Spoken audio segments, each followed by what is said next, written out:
When looking at the early voting numbers a week from Election Day in North Carolina, it is clearly not a repeat of 2008. For the Democrats, the shine is off the pumpkin. Over 1.5 million votes have been cast. Elections analyst for the Civitas Institute, Susan Myrick, says that is 30% more ballots at this point in early voting than in 2008, but with a different trend this year. What we are seeing is that the Democratic Party is not performing as it did in 2008, with more than 50,000 votes less than they had at that same point in 2008.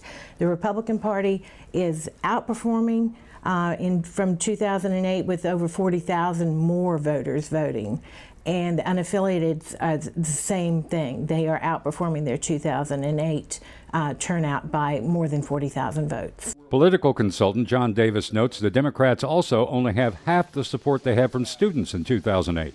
And that's because 50% of the young people in this country are either unemployed or underemployed. Too many are still living with their parents with college degrees.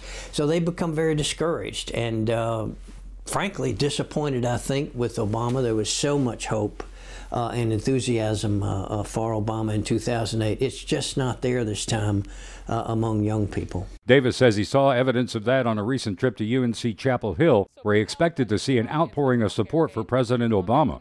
So I went from dorm to dorm, from parking lot to parking lot, building to building. I never saw one single bumper sticker, sign, T-shirt.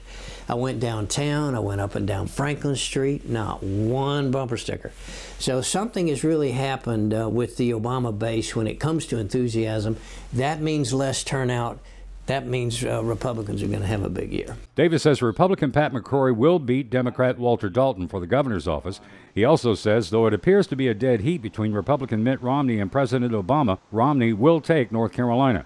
Davis says the Republican candidate for Lieutenant Governor Dan Forest will also break a dead heat with Democrat Linda Coleman and win. I really do, and it has a lot to do with the overall enthusiasm that you're seeing among Republicans this year. 4 years ago, Republicans were not enthusiastic about John McCain. Based on polling that I've looked at, 31% were excited about McCain. This time, 62% of Republicans are excited about Romney. So that first debate turned everything around as far as Republican unity and Republican enthusiasm. And unity enthusiasm means turnout. And I think that's going to give a good advantage to the lieutenant governor candidate. Davis echoes other observers to say the Council of State incumbents have an advantage in the home stretch, but a new Civitas poll showed Republicans gaining. In it, Republican Mike Causey appears to have taken a slight lead over incumbent Democrat Insurance Commissioner Wayne Goodwin. I'm Matt Willoughby.